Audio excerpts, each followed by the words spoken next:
RetroDaze. Welcome, nostalgia ghouls, to this, the third week of RetroDaze's spooky Halloween content. With each passing day, the staff here has grown more and more excited for the big night, and with that excitement have come a few unexpected changes. Our producer, for example, has sprouted an extra head made of green apple Laffy Taffy. The resident writer, he's breaking out with candy corn warts all over his body. And as for me, well, I found that my unquenchable thirst to collect skulls has returned. Again. See what I mean? There's powerful haunting afoot, and I think I like it. Our transformations have come at an opportune time, because today we're discussing the transformation all kids made on Halloween night through our exploration of the once pervasive Ben Cooper and Collegeville costumes.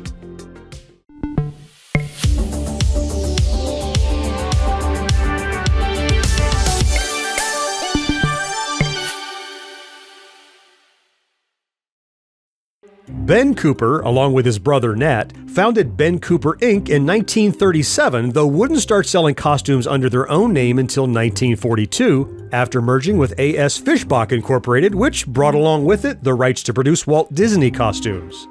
Although most of us grew up with a seemingly infinite choice of smock costumes littering store shelves in the 70s and 80s, Ben Cooper Inc. had established itself as one of the largest producers of Halloween costumes all the way back in the late 40s.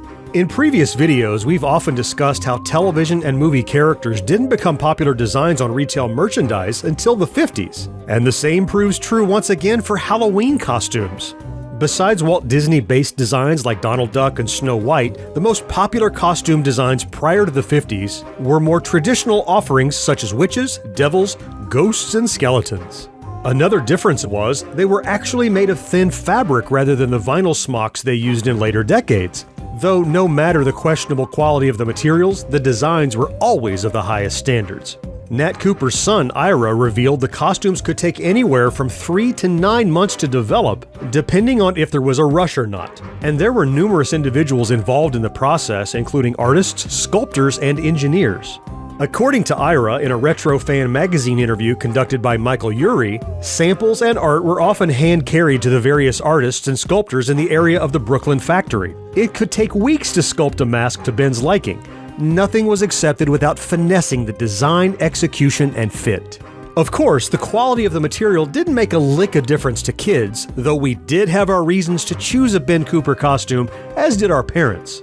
Ben Cooper costumes were sold everywhere. Most major department stores had them, like JCPenney, Sears, or Woolworths, which further meant you could find them in most malls as well. But the costumes were so popular, even 5 and dime stores, toy stores, corner stores, and pharmacies would carry the stacked boxes of Halloween disguises. Toys R Us was known for heavily advertising them, but that didn't stop the local mom and pop shops from getting in on the action too. More importantly, Ben Cooper Inc. had a costume for nearly every major popular television, comic book, and movie character. We all knew how important this aspect of Halloween was. While there were some who were content to dollop fake blood on their lips and smear black paint under their eyes, others preferred to embody the spirit of their favorite characters, and Ben Cooper made that possible. Once your parents inevitably agreed to purchase a Ben Cooper costume, you were left with possibly the hardest choice of the year. What do you want to be for Halloween? Young horror fans would likely gravitate to one of the classic costumes, many of which featured the face of the monster not only on the mask, but on the vinyl smock as well. Would you be a devil, vampire, skeleton, witch, werewolf, or scary clown? For comic book fans, there were even more selections to choose from in an endless array of superheroes. Most popular cartoons had their fair share of costumes as well, including He-Man and the Masters of the Universe, Thundercats, G.I. Joe, Gummy Bears, My Little Pony, Care Bears, Fraggle Rock, Sesame Street, and many more. No matter what you ended up buying, choosing your costume was a memorable experience. There was nothing quite like sorting through the stacked boxes, admiring each mask as it peered from behind the cellophane window, and imagining how you'd look when you donned the full costume. The Halloween decorations in your local store, perhaps with Scary Sounds cassette playing over the sound system, transported you to a haunted house of horrors located somewhere deep in the Transylvanian wilderness. Unpacking the box was an equally fascinating experience, even after the realization that Ben Cooper costumes were far from robust. The virgin vinyl mask was flimsy and prone to cracking. The rubber band was fastened by staples that didn't always hold. The thin vinyl smock rarely looked like the character's actual costume, and instead would boast somewhat surreal designs, often consisting of the character's face and name. Still, most kids weren't exactly evaluating their Halloween costumes like some old critical shopper. We were simply happy to have access to a He-Man or Skeletor costume at all. It sure beat throwing an old blanket over our heads and saying, "Boo!"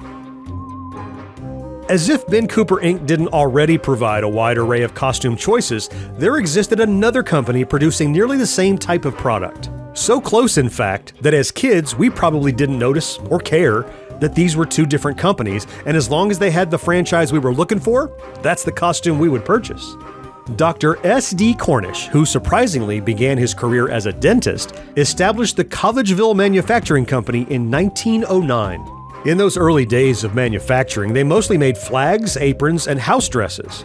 Masquerade suits first became part of their product line in 1927, and they even started hosting their own masquerade balls in 1930.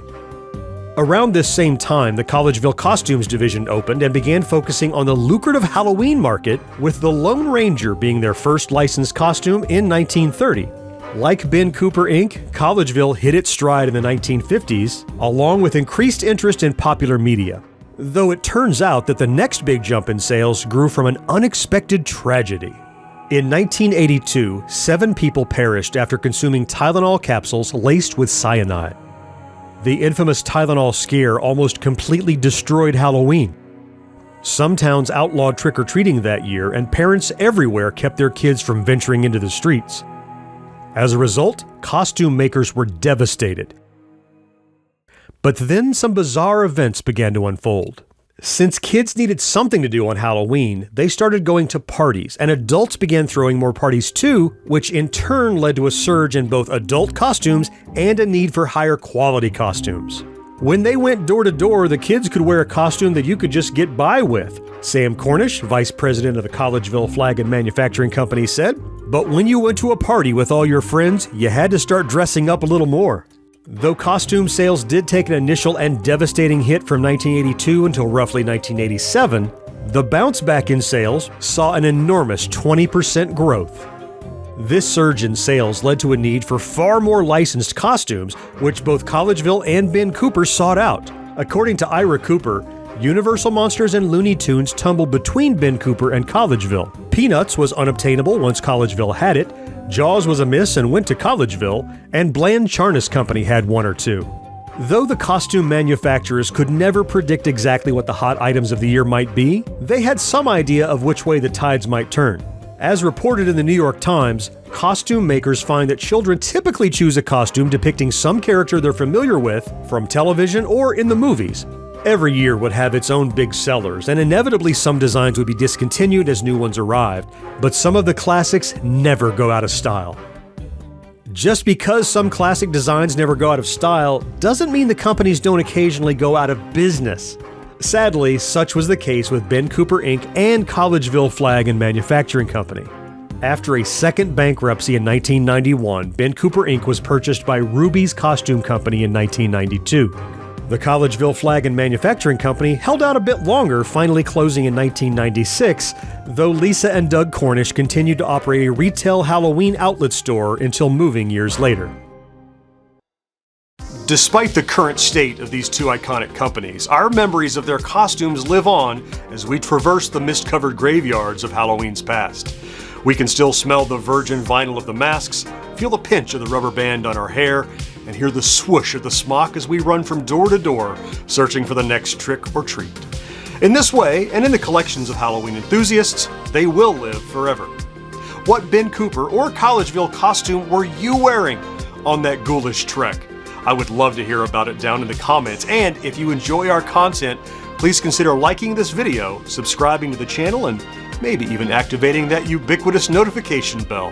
It really does make a huge difference. Let's meet again next week to celebrate Yesteryear and Halloween right here on RetroDaze.